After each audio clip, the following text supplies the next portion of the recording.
Secrétaire de la section du PS d'Issy-les-Moulineaux. Expliquez-nous ce qui s'est passé ici, cette vitre cassée. Alors notre local du PS a fait l'objet d'un acte de vandalisme la nuit dernière, dans la nuit de dimanche à lundi. Des briques ont été lancées dans la vitrine et nous avons retrouvé ce matin 2 autocollants d'un groupuscule d'extrême droite qui signaient clairement la chose par rapport à son opposition au mariage homosexuel. C'est des dégâts qui sont importants. Pour nous, c'est pas tant la question financière qui est en jeu, mais plus la liberté d'expression de nos camarades. Le fait qu'on s'attaque à une section socialiste dans une petite ville tranquille où il n'y a pas beaucoup de criminalité, c'est vraiment un choix qui a été fait, qui est un choix lâche.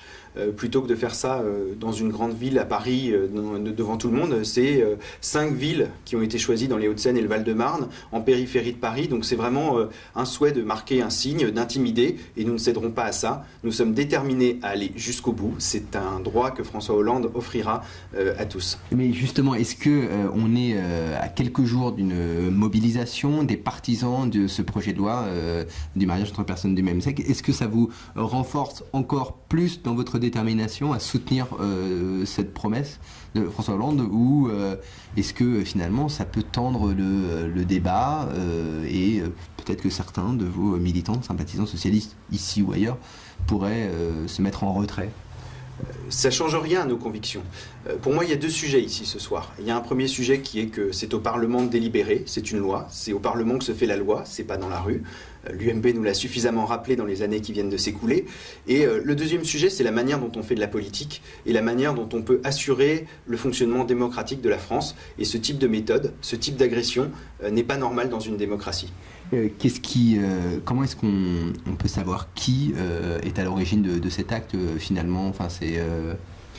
Nous avons déposé une plainte ce matin. Dès que nous avons eu connaissance des faits, la police est venue enquêter, donc il y a une enquête qui est en cours. Le parquet a été saisi par la Fédération des Hauts-de-Seine par le biais de Philippe Sarr, son premier secrétaire fédéral. Donc nous saurons vraisemblablement très vite les résultats de cette enquête et j'espère que les coupables seront punis. Il y a là quand même une volonté à la fois d'intimider, mais même plus, de casser. C'est pas simplement un autocollant ou une inscription, un graffiti, quoi. Là, on est dans autre chose. Oui, il faut rester vigilant parce que c'est des modes d'expression qui n'avaient plus cours dans notre pays, qui pour moi rappellent des sombres heures. Et sur cette question-là, c'est encore plus grave parce que je ne vois pas en quoi le mariage homosexuel retire, retranche ou annule un droit que la personne qui a commis ces actes possède déjà.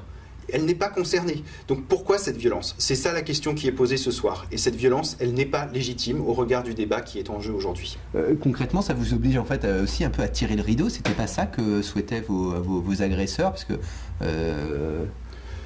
peut-être. Mais en même temps, nous reviendrons, nous allons faire réparer le local.